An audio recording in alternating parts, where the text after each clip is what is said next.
We have the top of the skull and the bones of the skull. We have the frontal bone here, the parietal bone on the sides here, and the occipital bone all the way in the back. Okay. Here, the first suture that we have is going across this way.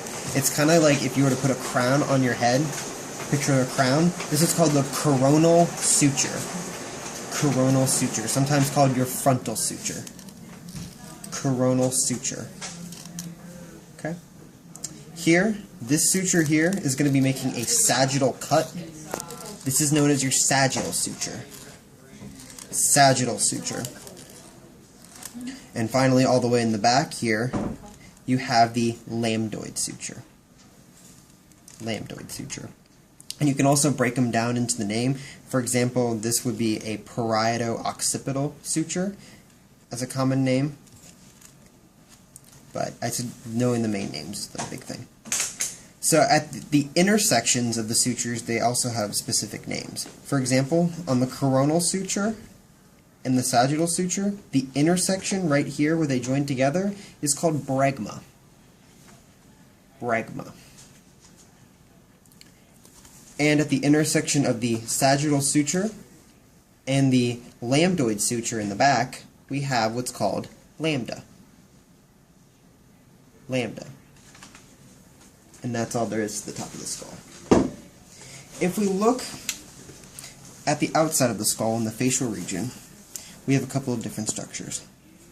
For here, these two bony portions right here are going to be your frontal eminence. Frontal eminence.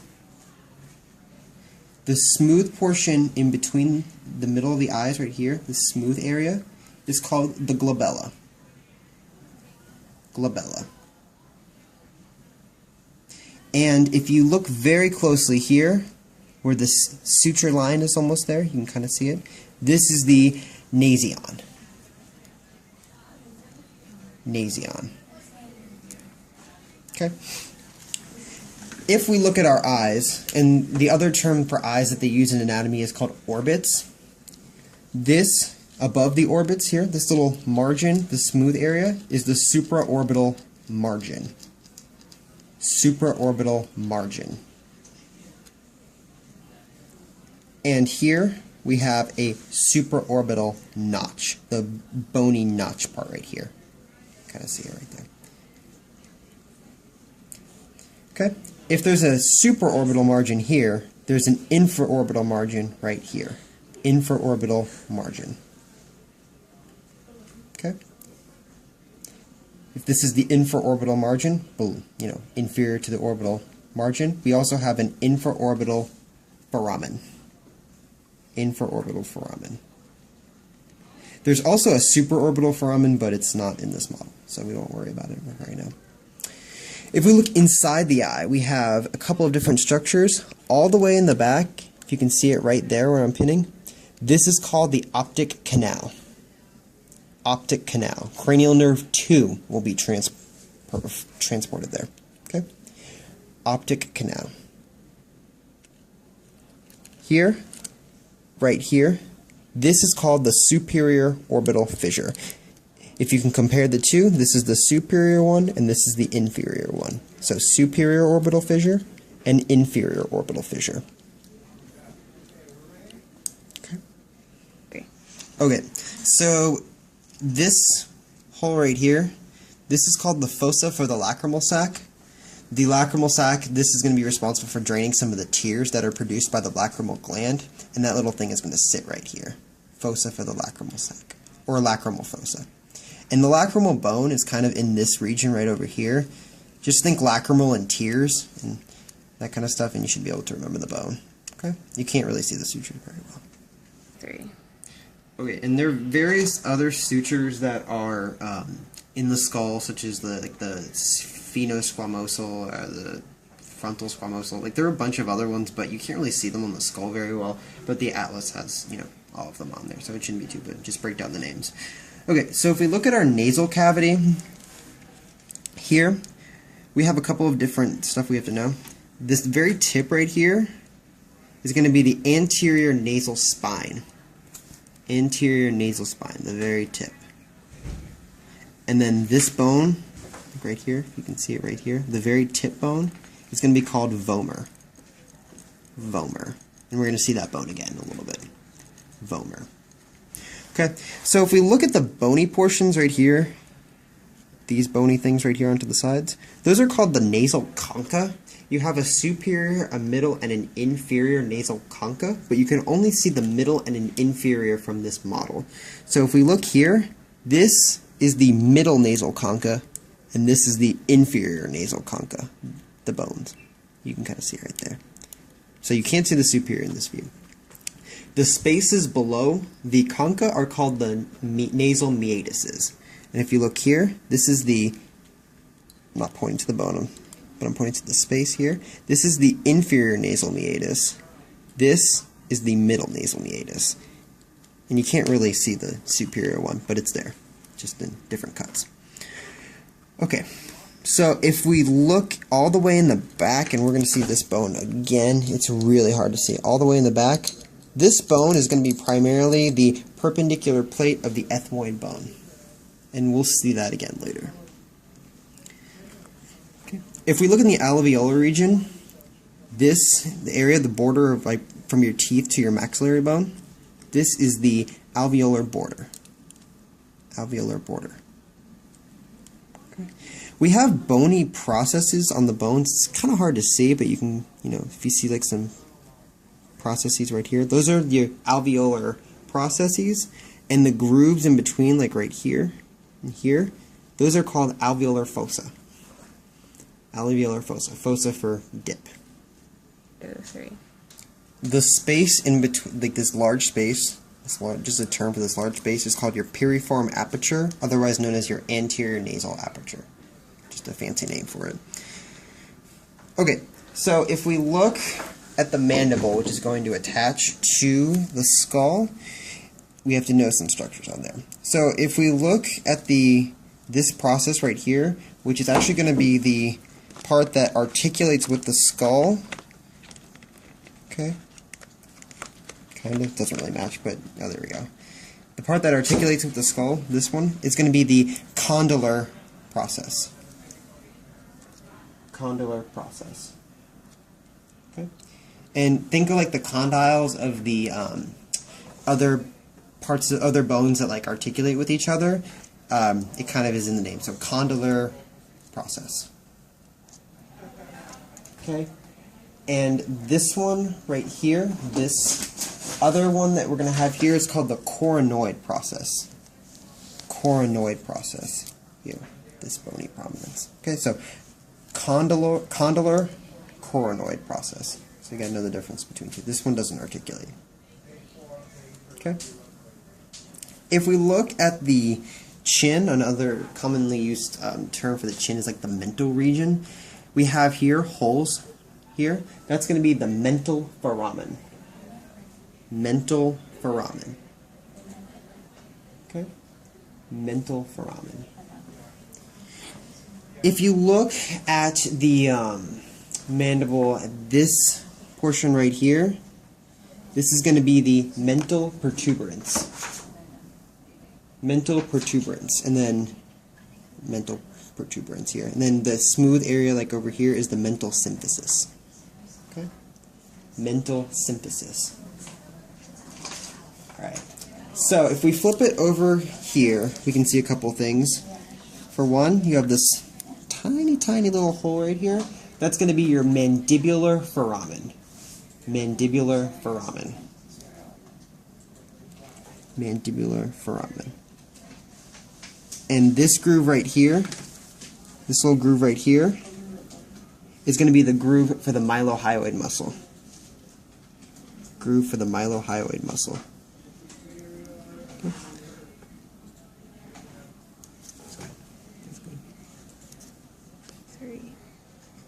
Okay.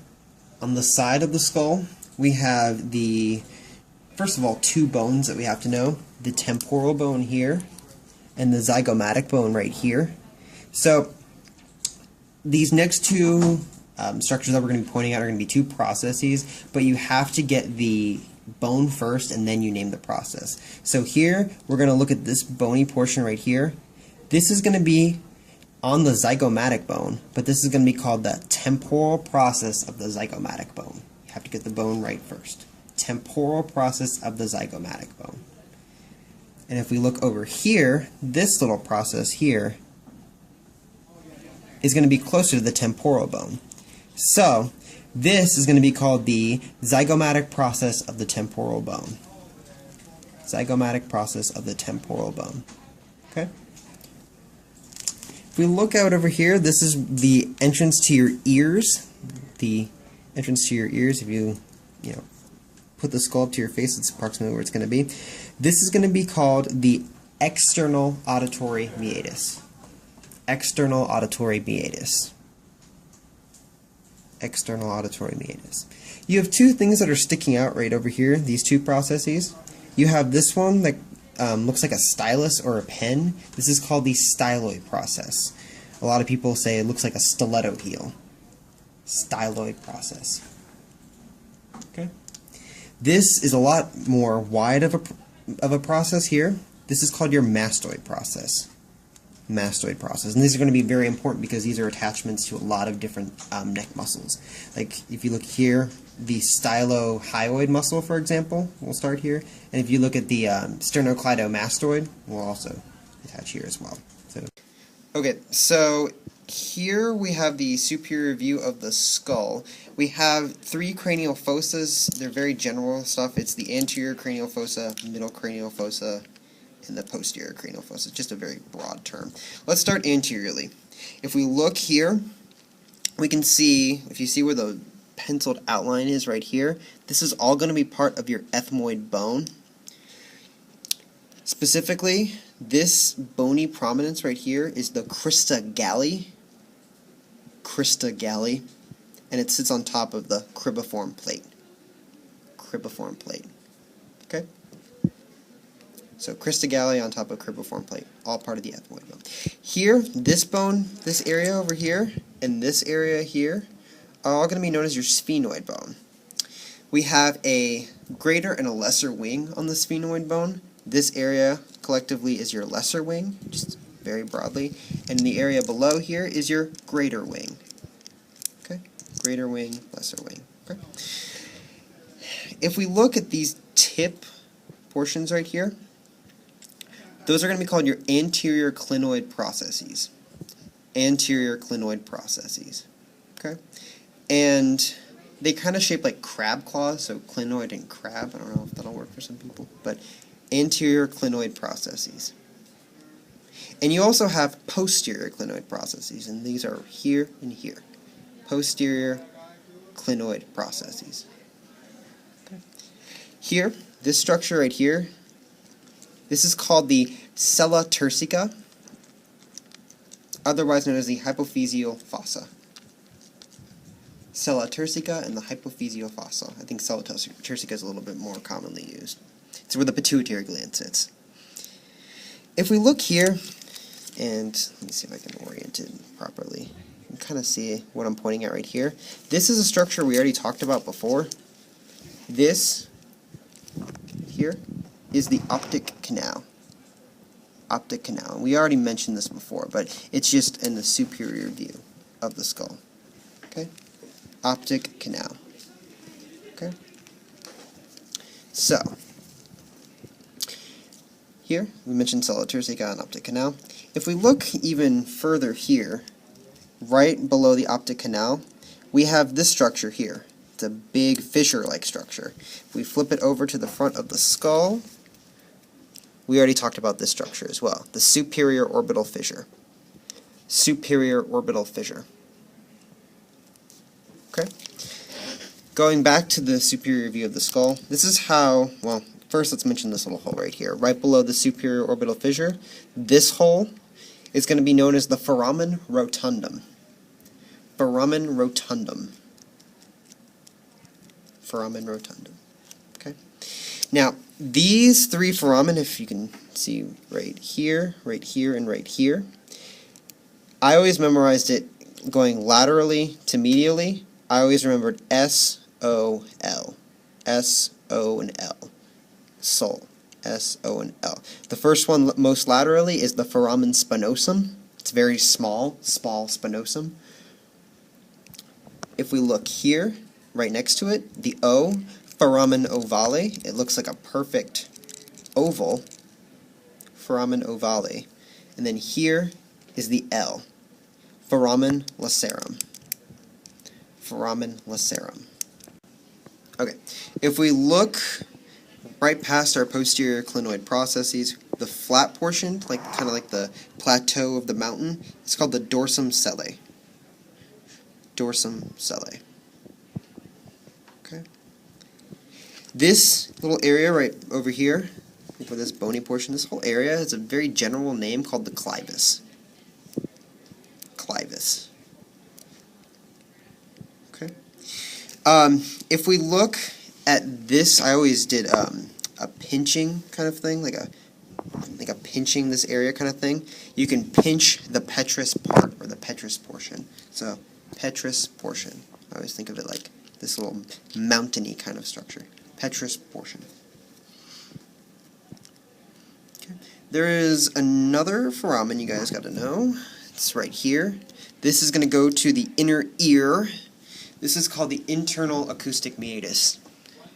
Internal acoustic meatus. Okay?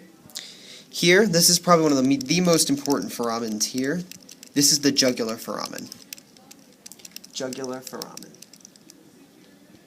Okay? The big hole here is probably the easiest thing to memorize on this whole skull is the foramen magnum. Foramen magnum. And if you look very closely here, this hole, not this one, this is bad, this is a drill hole. This right here is the hypoglossal canal. Hypoglossal canal. Hypoglossal canal. Okay? If you look over here, do you see this bony portion right here? This is the internal occipital protuberance. Internal occipital protuberance. And you can see over on the sides right here are impressions of the transverse sinuses. Impressions of the transverse sinuses. Okay, now a quick word on the foramen contents. There's a lot of stuff to know. You have to know the cranial nerves 1 through 12. We can make it pretty easy. Cranial nerve 1 is your olfactory nerve responsible for smell. There's actually little holes in here in the cribriform plate. They're called olfactory foramina. Olfactory foramina. And there's like little tiny holes. That's where cranial nerve 1 is going to be found. If we look here, I dropped my pen. If we look here, this is going to be the optic canal. So it makes sense that the optic canal is going to have the optic nerve, cranial nerve 2, which is responsible for vision. Cranial nerve 2, which is your optic canal. Okay. If we look at the superior orbital fissure, now we're not going to have cranial nerve 2 here because we already have it through the optic nerve. Cranial nerves 3, which is your oculomotor nerve, trochlear nerve, it's cranial nerve 4. Cranial nerve 6 is your abducens nerve, and the first part of your trigeminal nerve is 5-1, which is your ophthalmic nerve, are all going to go through here. Now, 3, 4, and 6, oculomotor, trochlear, and abducens, all innervate muscles of the eye. Now, it would make sense that they have to get to your eye muscles somehow, and this is how they go, is through the superior orbital fissure. And 5-1 is your ophthalmic nerve, which gives sensory innervation to the very top part of your face. So it makes sense that it'll have to go through there too. It's a good, easy avenue. Okay. Probably the most confusing part of the cranial nerves 5 is the 5-2 and 5-3. Cranial nerve 5-2, which is the maxillary branch of the trigeminal nerve, because the trigeminal nerve has 3 branches. It's the maxillary branch is going to go through the foramen rotundum. And if I poke the pin through the foramen rotundum here, you can kind of see. If I go to the outside into the maxillary region, you can actually see the pin stick out, and it's going to go to the maxillary region and give sensory innervation there. So it's pretty important to know that. Cranial nerve 5-3, which is going to be the mandibular branch of the trigeminal nerve. They're actually going to go through foramen ovale and foramen spinosum. But the part that goes through foramen spinosum is the meningeal branch of the mandibular nerve, cranial nerve 5-3. Okay, so only the meningeal branch. But primarily it's going to go through foramen ovale. So 5-1 goes through the superior orbital fissure, 5-2 goes through foramen rotundum, and 5-3 goes through foramen spinosum and foramen ovale. Okay, so we mentioned cranial nerves 1 through 6, and they're pretty much well covered. It gets easier from there. 7 and 8, which is going to be your facial and vestibulocochlear nerves, are going to go through the internal acoustic meatus, or internal auditory meatus. Now, the cranial nerve 8 makes sense. It has to go receive sensation from the cochlea and the vestibular system in your inner ear, and it makes sense that it would go through your internal auditory meatus. Okay? Makes complete sense. 9, 10, and 11 cranial nerves, which is going to be your glossopharyngeal, vagus, and accessory nerves, are all going to go through your jugular foramen. Jugular foramen. And those are very important to know. And finally, the last cranial nerve that we have is the hypoglossal nerve, and it makes sense that it goes through the hypoglossal canal. If we look at the inferior view of the skull, most of this stuff we've already covered. Here we're going to have the mastoid process. Here we're going to have the styloid process, because again they're shaped as such. If we look right in the middle, right between them, right between the styloid process and the mastoid process, we have what's called the stylomastoid foramen. It's in the name, stylomastoid foramen, and I believe the facial nerve also exits through there as well, another branch. Okay, if we look, we know this is our foramen magnum here. This area right over here are going to articulate with the C1 vertebrae. This is the occipital condyles. Occipital condyles. And this area here is the basilar part. Basilar part. Where your basilar arteries are going to sit. Okay. If we look here, we saw before that this is the jugular foramen. If I flip it over, you can see jugular foramen. Right near the jugular foramen, you have a hole that's right here. If we can point it to right there. This is the carotid canal, or the carotid foramen. Now, the carotid canal, I always think of it has to go hand in hand with the vein. So, the carotid canal makes sense that it's right over there. Carotid canal. Okay. Here, we have foramen spinosum, ovale, and lacerum, S, O, and L. If you remember that, you should be able to remember spinosum, ovale, and lacerum. The other stuff that we have to know, you see this groove right near the mastoid process? This is going to be the groove for the digastric belly. Okay? Digastric groove. Okay.